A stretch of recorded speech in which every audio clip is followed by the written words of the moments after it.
Bueno, la energía de ionización es la energía necesaria para arrancar electrones a un átomo gaseoso, o sea, en estado gaseoso, hay que entender esto, en su estado fundamental. En su estado fundamental quiere decir que ese átomo no esté formando compuestos, no esté formando ningún enlace con otro.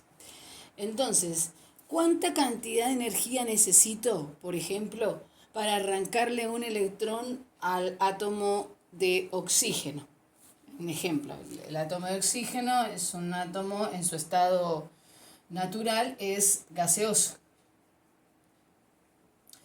Entonces, esa cantidad de energía que necesito, ¿sí?, hacer sobre este átomo para que pueda arrancar ese electrón, ya sea con una diferencia de potencial, o sea, un voltaje, ¿sí?, que yo lo esté incidiendo al oxígeno, al gas, para que sus electrones se remuevan.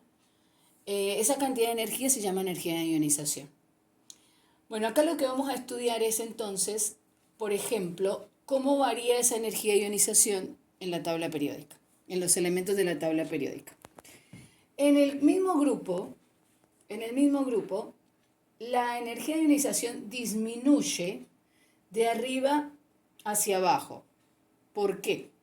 Porque nosotros tenemos, por ejemplo, el caso del hidrógeno. El hidrógeno tiene una sola capa y su electrón se encuentra muy cercano al núcleo.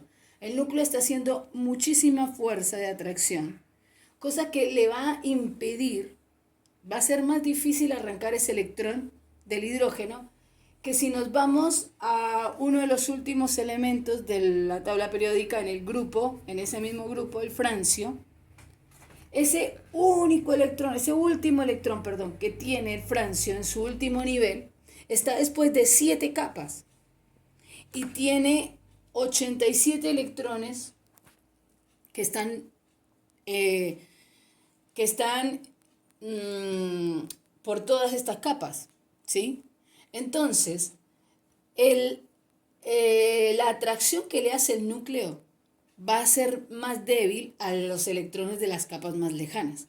Así que este electrón, como está muy lejos del núcleo, muy lejos de esa influencia, esa atracción nuclear, pues vamos a necesitar menos energía de ionización para arrancar estos electrones de esa última capa, ¿sí? También por eso, por ejemplo, hay metales más conductivos que otros. Por ejemplo, el cobre es mayor conductor que otro, pero también tiene que ver mucho con estas energías, con estas atracciones, perdón.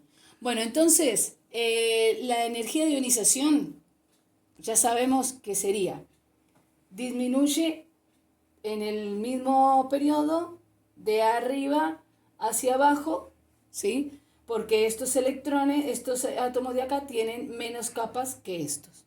Y los electrones se van a estar más lejos del centro, los que están acá abajo.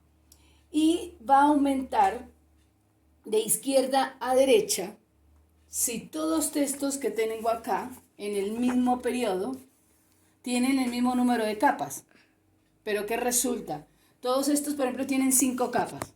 Pero acá, entre más me alejo de la tabla periódica, o sea, más aumento el periodo, voy a encontrar el número atómico mayor. Entonces, por ejemplo, tengo potasio con 19, 4 capas y con 19 electrones. Pero tengo, por ejemplo, el galio con 4 capas, pero 31 electrones. Recuerden que la misma cantidad de electrones es